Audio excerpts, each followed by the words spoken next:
Hey, what's up, folks? How's it going? This is Waj. Hope you guys are all doing well. So for the past couple of weeks, I've been testing out the new GTX 1050 Ti from Zotac. This is the mini version of the card, and this could be potentially one of the most powerful graphics cards available right now for the dollar, especially if you're going to do 1080p gaming at fairly high detail settings. So what we're going to do is basically run through the performance parameters of this graphics card, and just for fun, we're also going to do a little comparison between this card and the RX 460 and 470, since they're kind of in a similar price bracket. Now, when it comes to the card dimensional size, as we mentioned before, this is the miniature version of the card. So this is actually the 4GB GDDR5 model, and it only measures about 144.7 millimeters in terms of its overall length, and about 111 millimeters in terms of overall width. So the footprint of the card is fairly compact, but it is still a dual slot card, so you want to make sure that you have enough clearance in both your case and your motherboard to support it. But this would make a great option for somebody making a compact console-esque gaming PC that would fit inside their living room. You have plenty of connectivity options, including a full-size HDMI 2.0B, which can support a full 4K resolution at 60 Hz refresh rate, as well as a DisplayPort 1.4 and a full-size DVI-D connections. And of course, with this, you can support a triple monitor configuration, and of course hook it up to a Ultra HD monitor or television. Now, in terms of the raw specifications, our GTX 1050 Ti has about 768 CUDA cores, which is actually quite a lot more than the standard 1050, which has about 640. And of course, it's the 4GB version. You also have a 2GB version on the standard 1050. And in terms of the clock speed, you're going to see higher clock speed than the standard 1050 as well. Our specific card is clocked around 1303 on its base clock frequency, and it can turbo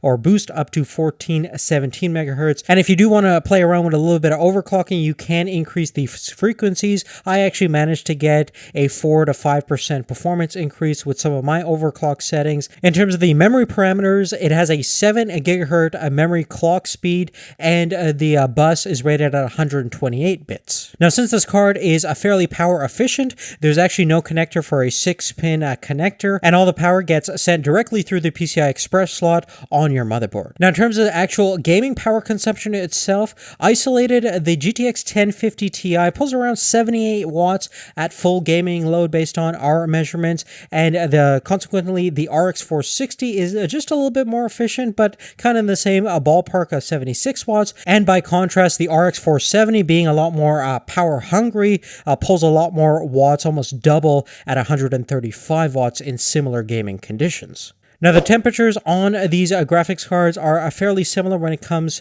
to the actual idle temps. It pretty much runs at the operating temperature of your system itself, so around 34, 33 degrees Celsius. Now, at full peak gaming loads, it's around 65 degrees Celsius for the GTX 1050 Ti versus the RX 460 is around the same, 66 and 67 for the RX 470 respectively. So all three of these cards are fairly similar in terms of thermal dynamics, and the fan noise is pretty similar across all three of these cards as well. Now, moving forward, let's take a look at some synthetic gaming benchmark results, and you can find the specifications for our benchmarking rig in the description down below, but it's the exact same system for all three card gaming test situations. So the GTX 1050 Ti on 3D Mark Firestrike got around 7,132 versus the RX 460 got about 5,500, and you're looking at about 9,700 for the RX 470, and this is at 1080p at factory clock settings, so we haven't messed around with any overclock settings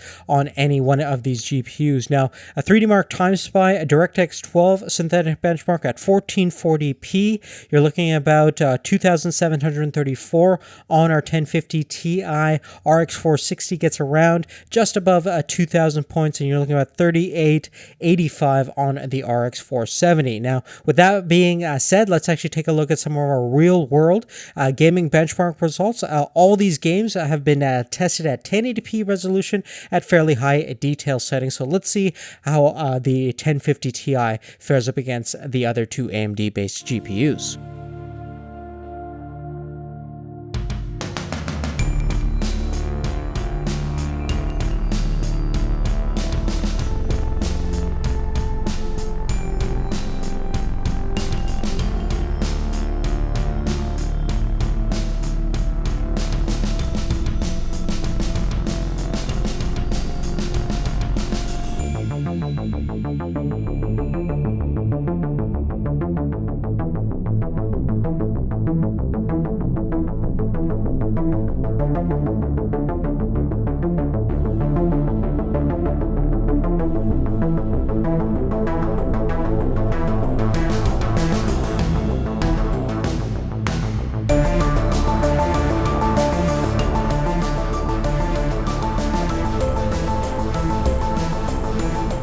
But really, other than that, guys, that's really it. In summary, the GTX 1050 is certainly going to be faster than the RX 460, which is priced a little bit lower, but it's not going to outperform the RX 470, which again is priced accordingly. Now, overall, it really depends on which card is specific to your budget, but if you had to pick one for around the $150 to $130 range, I definitely think that the GTX 1050 Ti is an excellent bargain for gaming at 1080p. And if you're never going to be really gaming beyond that resolution, it's an excellent choice. Maybe not good for VR at this point, but for certainly somebody with a strict budget, wants to make a killer gaming PC that'll outperform all the current generation consoles, the GTX 1050 Ti from Zotac over here is an excellent solution to start out with, especially because it's compact size, great overall power efficiency, and solid 1080p gaming performance.